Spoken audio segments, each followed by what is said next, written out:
Good morning, riders! Today, ipapakita ko po sa inyo kung paano ko in-install yung skid plate ng aking NMAX version 1. Ipapakita ko din po yung mga tools na ginamit natin, mga best practices para hindi kayo gaano mahirapan sa pag-install nito.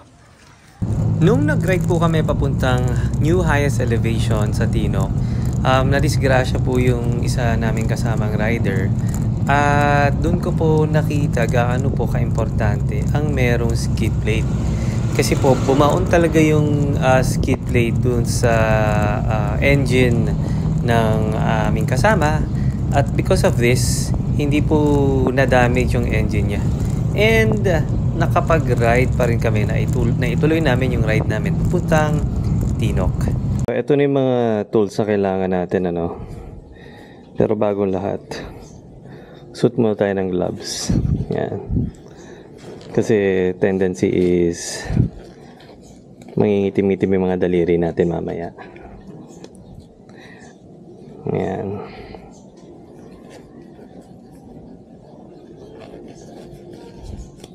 Mura lang tong gloves na to. Parang 130 pesos pero 100 pieces. Pwede na. So kailangan natin ng is 14mm na wrench.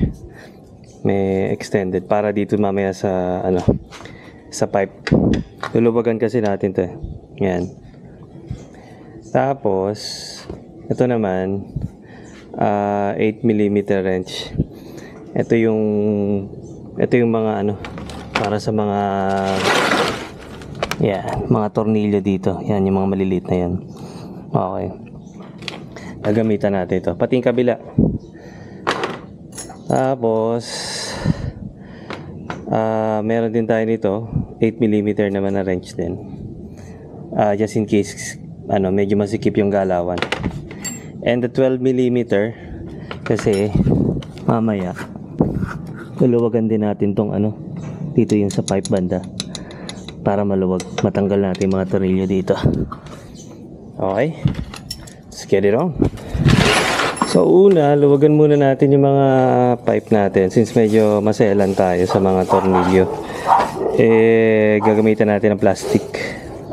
Ayan, tanggalan ng konting alikabok. Ano ba yan? Bakit ba ito? Ito pala. Ayan. Alright. Wala. Okay. Okay. Ito sa baba. Ayan. Ayan. Ito rin. Alright. Tapos next is yung sa tambucho. Luwagan na natin.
Wala.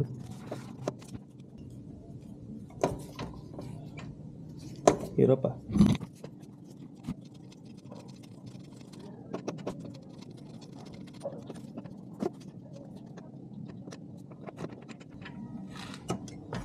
Natin, sumasabit sa tambucho.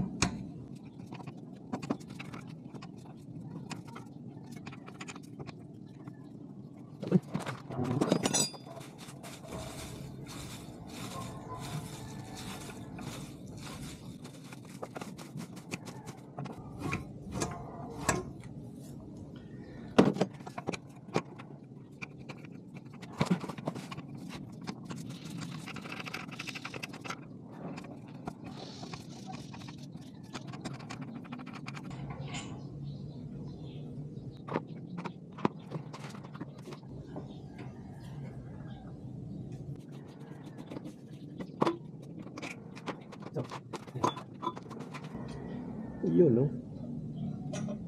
Haba.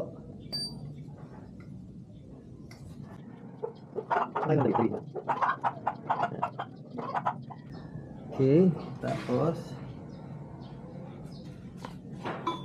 kapit lang muna natin ito. Porta muna. Tingnan natin yung kabila bago natin. I suggest unahin natin yung kabila.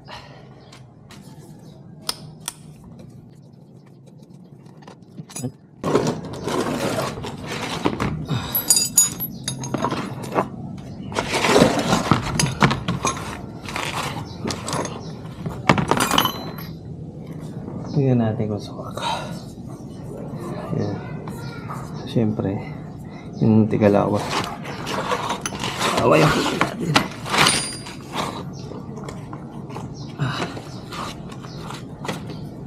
Sana swak. Uy! Swak nga guys. Galing. Ay, ba yan?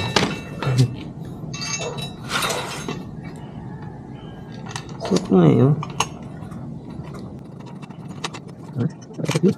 Swaki modos.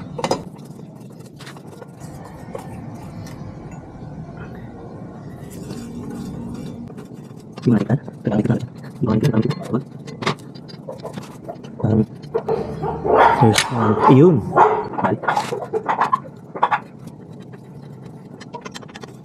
Natipitan. Ito naman tayo sa kabila. Tingnan natin.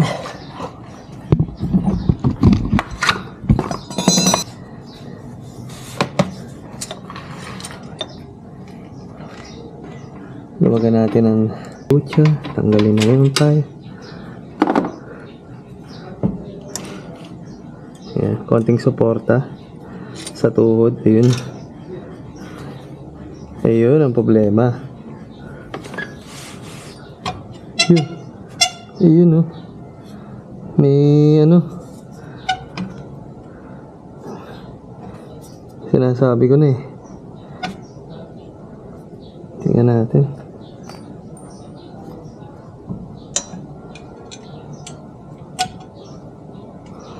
Tingnan natin kung kaya.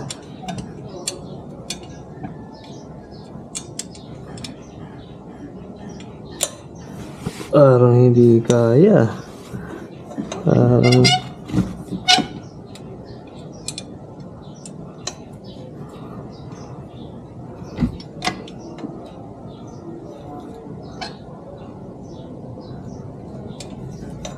yun lang. Paano kaya to? Ayun yung sumot. Tapos hindi napasok yung tornilyo dito.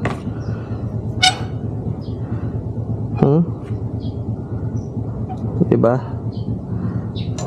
Sabi ko na eh. Pasok siya dito, pero dating dito, ito kailangan i-bend papunta doon. Ito naman kailangan i-bend to. Ito kasi pasok naman to. Yun, oh, pasok naman siya. Diba? Ito rin pasok. Yun, oh. Okay. Ito lang yung problema. Ito na yun. Yung dulo. Oh. Ito, hindi nga natin mapapasok kanina to eh. Diba? So, hindi swak. Hindi nang pilitin. So, tanggal.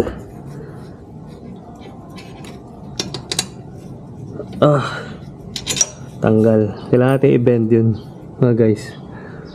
Ito po yung ginamit ko kanina nga nung pinantay ko yung skid plate ko sa NMAX. Very useful po itong bench vise. Bench vise. Dito po dito ko iniipit kanina yung yung isang kailangan kong baluktutin tapos pinihit ko. So yun, very useful po ito. So nabenta po natin. No? Di ko alam, tinansya ko lang kung ano eh. Hindi ko alam kung tatama talaga eh. Pero sana swak na yung ano natin ngayon. Pagkakabento. Malaman. So unahin muna natin dito. Kasi ito yung nagka-problema, di ba? So unahin natin sa gitna.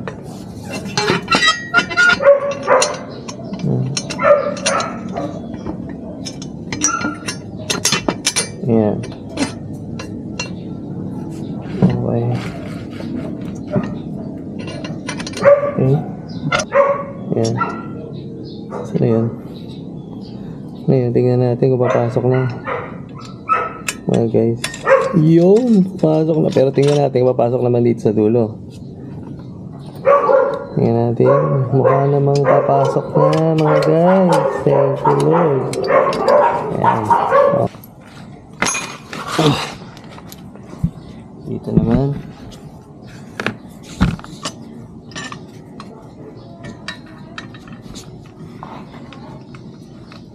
Wala.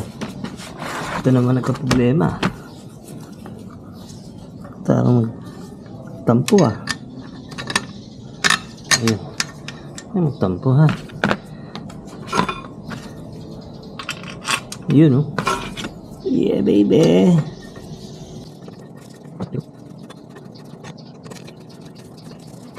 Huwag muna natin higpitan. Just in case. Ayan muna.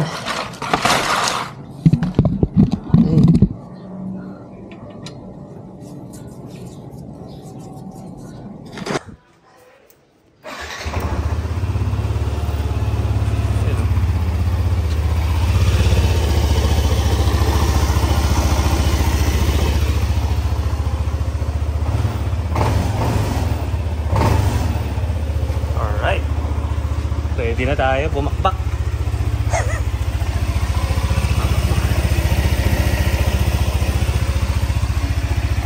Ride safe.